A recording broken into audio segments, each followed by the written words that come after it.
ce 11e numéro de Lola Kaya Ouele, un podcast de Bouteli et du groupe d'études sur le Congo-Jet, réalisé dans le cadre du projet Utafitia Amani. Au micro, Agenonga Chobert, chercheur principal pour les Ouele. J'ai le plaisir de recevoir pour vous Madame Arsenit Marie Boundawana, docteur en sociologie, professeur de l'Université de Kisangani, spécialiste en gouvernance environnementale, domaine dans lequel elle a mené des missions dans le domaine de chasse de Bili Ouéré dans le Bawele. Avec elle, nous abordons la problématique de la persistance des activités illicites dans les territoires couverts par ces terres protégées dans le Bawele. Madame Arsenit Marie Boundawana, bonjour. Bonjour, Monsieur Agenong. Pour une meilleure compréhension de nos auditeurs, pouvez-vous décrire les domaines de chasse de Bili Ouéré et son importance pour la RDC? Merci beaucoup, Monsieur Agenong. Pour votre information, le domaine de chasse de Bili Ouéré, dans sa situation géographique, est situé au nord de la province de Bazouélé. Ce domaine de chasse a été formellement établi par l'arrêté ministériel numéro 0023 du 12 mars 1974, avec une superficie de 600 000 hectares, soit 60 000 km². Géré par l'Institut congolais pour la conservation de la nature. Il faut savoir que dans le domaine des chasse de Bili Ouéré, on trouve plusieurs domaines, soit espèces fauniques, dont les prix principaux, je peux citer, il y a par exemple l'éléphant, il y a les landes, les buffles, il y a les washibus, il y a les hippopotames, chimpanzés, il y a les gras pangolais pour ne citer que cela. Mais il faut savoir que tout au début, ce domaine des chasses avait comme objectif de pouvoir gérer les sports, disons, la chasse sportive. Par la chasse sportive, là, c'était pour faire entrer également, à générer les bénéfices pour l'État. Également, parce qu'il s'agit de chasse sportive, on ne pouvait pas chasser de manière désordonnée. Il fallait attendre au moins 2 décennies après pour qu'on puisse passer de l'objectif de chasse sportive et pour également la chasse de subsistance pour la population riveraine sous contrôle de certains principes quant à ce qui concerne la gestion des aires protégées. Vous avez dit que la création de ces domaines de chasse était motivée notamment par le souci de la préservation de la faune et de la flore, mais les constats aujourd'hui révèlent que des activités illicites se développent à travers ces domaines de chasse. Est-ce que vous pouvez nous présenter l'ampleur de ces activités, leur nature et pourquoi pas les types d'activités illicites qui se développent dans ces domaines de chasse? Le domaine de chasse de Bili Ouéré est un domaine qui est aujourd'hui, qui fait l'objet de menaces diverses. Dans les activités illicites, nous avons le braconnage. Le braconnage qui se fait dans et aux environs des domaines de chasse. Avec le braconnage, on ne sait pas contrôler les techniques qu'ils utilisent et il n'y a pas la sélection des gibiers. Même les gibiers en période de gestation sont capturés ou soit abattus. Même pendant la période de fermeture des chasses, il y a les braconnages qui œuvrent. Il y a également la présence des bandes armées. Dans la présence des bandes armées, lorsqu'ils sont dans leurs activités et ils ne se ressourcent que des matières fauniques pour leur subsistance, et également avec la présence de l'éléphant, l'ivoire fait également les marchés dans cette zone-là. Il y a le pâturage illégal avec les mbororo et les rats constituent également les activités illicites. Pourquoi? Parce que avec leur bétail, ils ne choisissent pas des zones où ils peuvent exposer leur bétail pour brouter. Et il y a également des zones où sont réservées pour le repos des gibiers, mais c'est aussi les zones qui sont violées. Il y a la pêche illicite.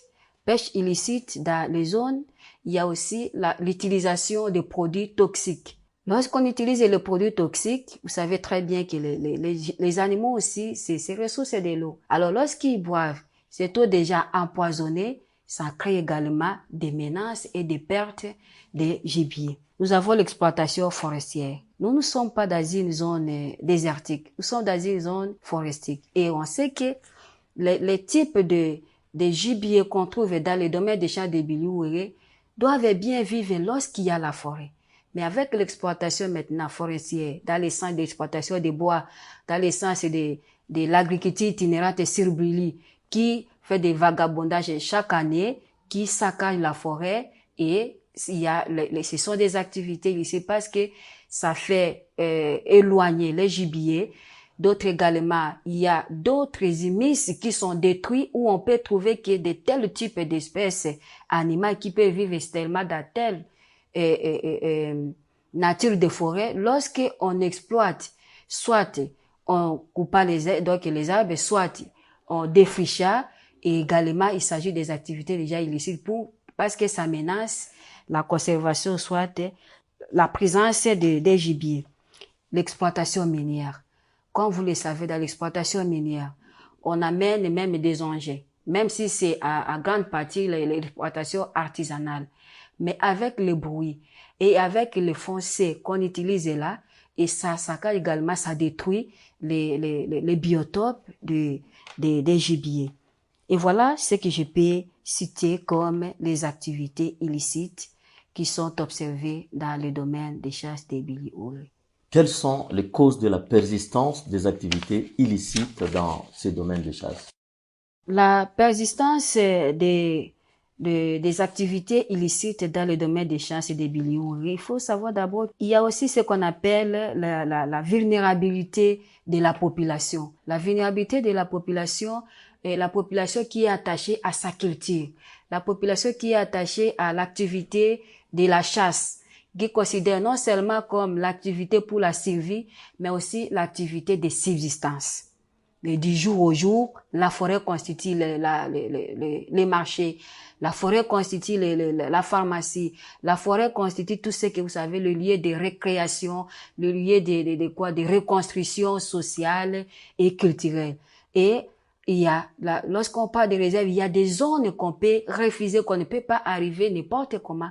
Mais comme il s'agit d'un domaine de chasse, on entre comme on veut et on sort comme on veut. Voilà pourquoi l'économie basée sur l'agriculture par la population riveraine constitue également la cause de persistance. Mais il faut savoir aussi que la persistance est également liée déjà aux des contestations quant à ce qui concerne les limites. Parce que le domaine des chasses des biliouris, il y a les limites connues par les rivières, par les arbres, par exemple, et les cours d'eau, vous l'avez dit. Mais également, il y a ce qu'on appelle les bornes. Et donc, toute la population locale, soit riveraine, n'est pas d'accord avec ça. Et les contestations de ces limites-là font voir aux communautés riveraines qui voient leur activité, leurs droits se réduire à l'accès aux activités agricoles, à l'accès aux activités minières. Et quels sont les acteurs qui alimentent les activités illicites dans les domaines de chasse de biliouris? Les acteurs qui alimentent les activités illicites dans le domaine des chasses de biliouris, les catégories sont diverses. Premièrement, je peux commencer par la population riveraine elle-même. Je m'explique. La population riveraine elle-même, ce qui est dit à la pauvreté, ne dépend que de la forêt, ne dépend que des ressources naturelles pour leur survie. L'activité tertiaire étant faiblement développée, la forêt, la faune constitue la principale source de revenus, la principale source de subsistance. Voilà pourquoi la population riveraine également est considérée comme acteur aussi principal par rapport aux activités illicites. Nous avons aussi les élus. Les élus politiques. Dans quel sens? Ils ne se présentent pas directement. Ils jouent de ce qu'on appelle le trafic d'influence. Les contrats d'exploitation, déjà signés au niveau central, déjà signés au niveau, par exemple, provincial, lorsque les acteurs, les mandataires descendent sur le terrain, ils exploitent et ceux qui sont censés gérer sur le terrain sont affaiblis, n'ont pas de compétences de pouvoir s'opposer aux décisions qui sont prises par la hiérarchie. Et à ce moment-là, ça profite plutôt aux individus tout en détruisant les domaines de chasse à travers les activités illicites telles que l'exploitation minière, qui est d'ailleurs prohibée dans les zones de conservation, telles que l'exploitation des bois, pour ne citer que cela. Il y a aussi le LRA, comme vous le savez, un élément dangereux qui est considéré ici comme un acteur qui alimente les activités illicites dans le domaine des chasses des biliouris. Il y a aussi les Mbororo, avec leur bétail, qui ne choisissent pas où il faut laisser les bétails brouter, qui ne choisissent pas qu'ici, il s'agit de ce qu'on appelle pâturage naturel pour tel type d'espèces, par exemple des animaux, et ça fait comme ça des acteurs illicites. Avec la présence des Mbororo et des Elera, les acteurs illicites, pourquoi? Alimentent la persistance des activités illicites. Dans quel sens? Lorsqu'avec leur insécurité qu'ils créent, ça donne également la résistance, parfois l'hésitation de ceux qui sont censés gérer comme les éco-gardes. Ils entrent avec hésitation, ils entrent tout en état sous-équipé par rapport à ceux qui sont là pour détruire. Ça crée également, ça laisse entrevoir les gens qui en profitent derrière et par la période qui s'écoule entre le patrouillage et ceux qui sont au niveau des sites, les autres en bénéficient maintenant pour faire de n'importe quoi dans les domaines des chasses. Vous avez cité les groupes armés comme faisant partie des acteurs qui sont impliqués dans les activités illicites dans les domaines des chasses, de Bili ou Ere. Est-ce que l'activisme de la LRA affecte cette aire protégée de quelle manière? L'activisme de LRA dans le domaine des chasses affecte le domaine des chasses sur tous les plans, sur le plan politique, sécuritaire et économique. Quand je parle sur le plan politique, vous savez, au niveau de la gestion, LRA est acteur sur le terrain avec ses activités. La politique, parfois, vous savez, notre politique de la République démocratique du Congo et aussi dans des provinces nouvellement créées, avec l'infrastructure qui pose problème. La présence de LRA peut être déclarée qu'ils ont saccagé, par exemple, telle entité. Pour que l'autorité politique puisse descendre sur le terrain, se rendre compte et prendre les dispositions pratiques, il faut déjà prendre le temps pour y arriver. Les moyens d'abord et la voie posent problème. Et voilà sur le plan politique. Sur le plan sécuritaire, lorsque LRA mène ses actions sur le plan sécuritaire, il y a ce qu'on appelle l'immobilité, par exemple, de la population riveraine qui devait vaquer à leurs activités pour la servir. Et là, ça pose problème également de l'insécurité. Sur le plan économique, lorsque la population n'est pas active, et il n'y aura pas également ce qu'on appelle la circulation de la monnaie, et du coup, la pauvreté s'installe et la population devient de plus en plus vulnérable. Sur le plan écologique, n'en parlons pas. Parce que avec les activités de LRA, l'écologie est détruite, l'écologie est menacée. LRA ne sait pas dire, voilà, je peux respecter ici, c'est une zone protégée, c'est une aire protégée, je peux aller mener mes activités ailleurs. Lorsque LRA est par exemple dans la zone où la population devait aller aisément créer, donc vaquer à leurs activités, leur présence limite déjà l'accès de la population. Du coup, ils migrent vers autre zone. Peut-être il peut s'agir de la zone protégée où on dit, parce que dans toutes les aires protégées, il y a ce qu'on appelle les plans de gestion et il y a aussi ce qu'on appelle les plans d'aménagement. Dans les plans de gestion, on dit ici c'est pour l'agriculture. Ici c'est là où la population riveraine peut chasser. Ici c'est là où la population peut également pêcher. Mais lorsque LRA s'installe dans de tels endroits, la population ayant la dépendance sur la faune et flore ne peut que migrer même dans la zone qui est totalement protégée. Et ça crée l'insécurité et sur le plan économique et écologique, la destruction même de certaines espèces et pourquoi pas aussi la dégradation à travers les activités qui ne sont pas permises dans une zone protégée. Vous y avez déjà fait allusion, la problématique de la gestion du domaine de chasse dans le Bawele soulève également la question du pastoralisme dans la région. Et comment cette activité menée principalement par les éleveurs nomades Peul Mbororo affecte-t-elle la sécurité locale? La sécurité locale, comme je venais de dire, que la population riveraine des domaines de chasse de Bigou a la vocation agricole. Et vous savez que dans les milieux ruraux, la forêt constitue un tout économique, un tout culturel, un tout social, pourquoi pas aussi un tout spirituel. Mais lorsque maintenant il y a les ennemis dans la forêt, la population ne peut pas vaquer aisément à leurs activités. Et vous savez également que dans la population, les activités de l'agriculture, en entrant dans la forêt, on trouve à manger, on trouve quoi à boire, on trouve quoi à se faire soigner, on trouve quoi également à se faire vivre pour investir même. La présence de LRA dans le domaine des chasses de Biliouéré constitue un élément énorme dans la sécurité de la population. Et La présence des groupes armés affecte-t-elle particulièrement les femmes et les enfants? Si oui, de quelle manière? oui, ça affecte particulièrement les femmes et les enfants parce que vous savez que les femmes et les enfants constituent la main-d'œuvre principale dans les milieux ruraux. La femme, les enfants sont censés chaque jour aller chercher de quoi à vivre dans la forêt. Avec la présence de LRA, il y a les violences sexuelles qui sont perpétrées à l'endroit des femmes. Il y a ce qu'on appelle des tortures qui sont perpétrées à chaque fois à l'égard des femmes et des enfants lorsqu'ils se promènent avec leur bagage pour leur bétail ou soit achever ça, par exemple, dans la ville de Kisangani, dans des grands centres pour la commercialisation, ils sont considérés comme les moyens, des locomotives. Prenez ça et il faut nous faire arriver dans tel endroit.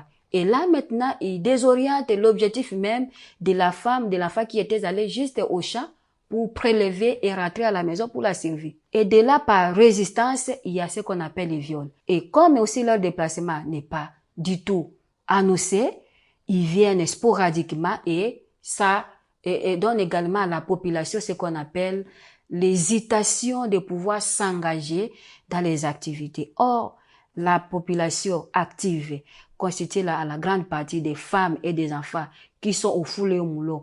Et au moulin, voulais-je dire, pour la survie des ménages. Du coup, ça affecte d'abord et comme des personnes et à travers et comme des monteurs vraiment de l'économie des ménages, toute la communauté par ricochet. La recrudescence de violences entre les groupes armés en RCA a entraîné un mouvement de population vers les domaines de chasse de Bili Ouéré. Cette dynamique ne pourrait-elle pas accroître la pression sur l'écosystème dans le Bawili? Si, ça peut accroître. Pourquoi? Parce que, vous savez, les déplacements, soit l'immigration, lorsque la population, soit un peuple se déplace, la toute première des choses, lorsqu'ils arrivent dans une zone d'accueil, c'est d'abord de savoir comment ils doivent survivre. Chercher ce qu'on appelle les moyens de subsistance.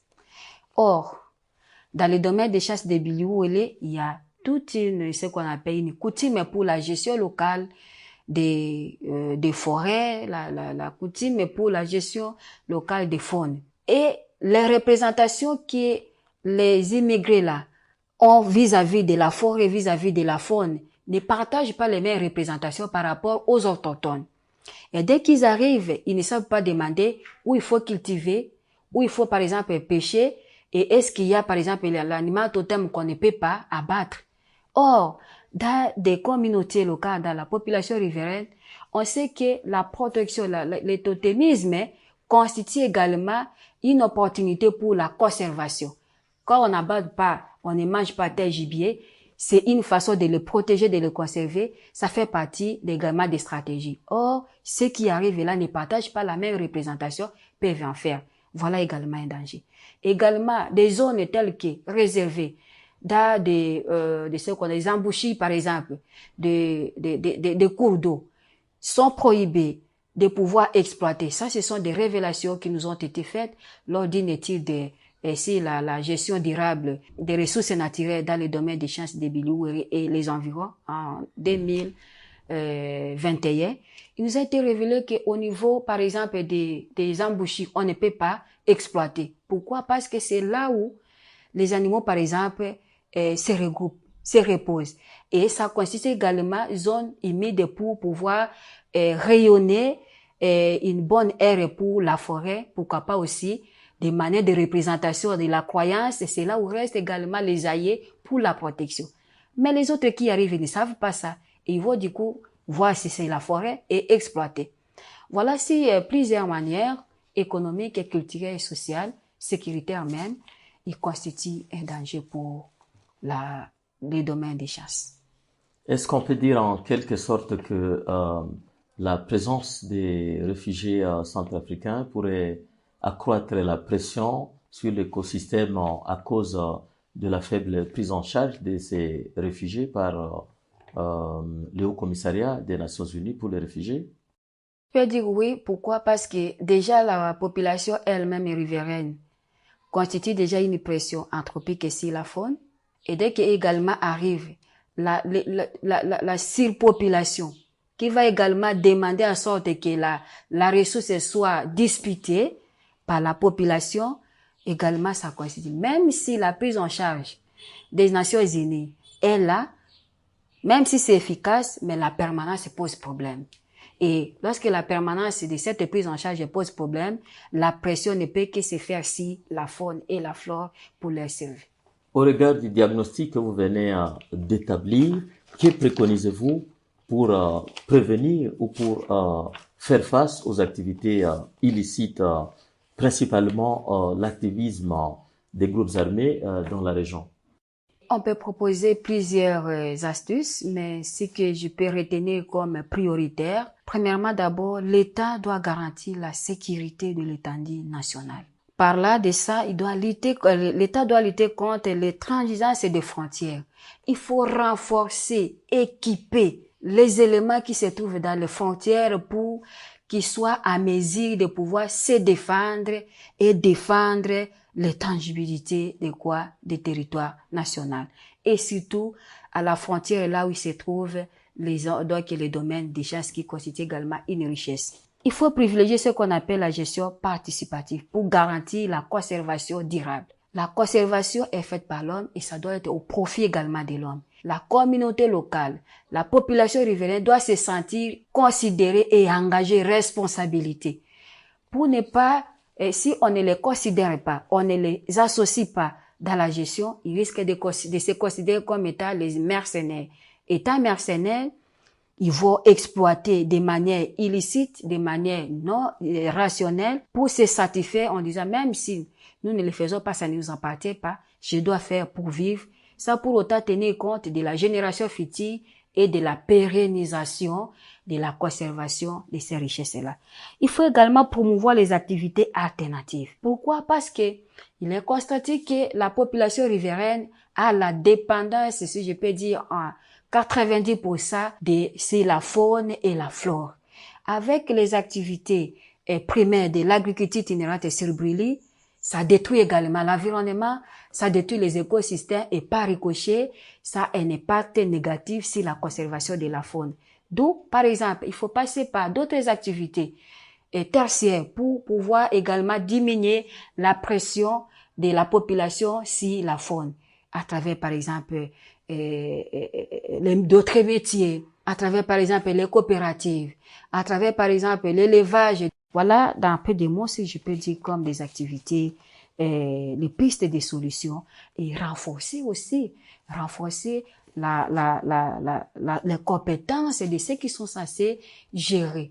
Lorsqu'on renforce les compétences, un éco-garde, celui qui est censé considérer comme un conservateur, doit avoir déjà dans sa vie certaines espèces comme tabou dans sa consommation, dans son régime alimentaire. Mais si cela n'est pas encore ancré, on le fait pour tromper l'opinion et du coup, on n'est pas bien payé, on n'est pas bien équipé, on fait de manière officieuse pour pouvoir subvenir aux besoins. Ça pose tout un problème. Il faut équiper, il faut renforcer, il faut dépolitiser, il faut que l'État s'engage, il faut les activités alternatives pour prévenir et diminuer la persistance des activités illicites dans le domaine des chances de Biliouil. Merci beaucoup, Madame Arsenite Marie Bondawana, de nous avoir expliqué les causes de la persistance des activités illicites dans le domaine de chasse de Bili Ouéré dans le Bawélé. Je rappelle que vous êtes docteur en sociologie, professeur de l'Université de Kisangani, spécialiste en gouvernance environnementale dans le Bawélé. Et c'est la fin de ce 11e numéro de Lola Kayawele, un podcast présenté par Agenonga Chobert dans le cadre du projet Outafitia Amani de Bouteli et du groupe d'études sur le Congo, GEC. Auditrices et auditeurs, merci de l'avoir suivi. Je vous retrouve bientôt pour le prochain numéro de Lola Kayawele. Au revoir.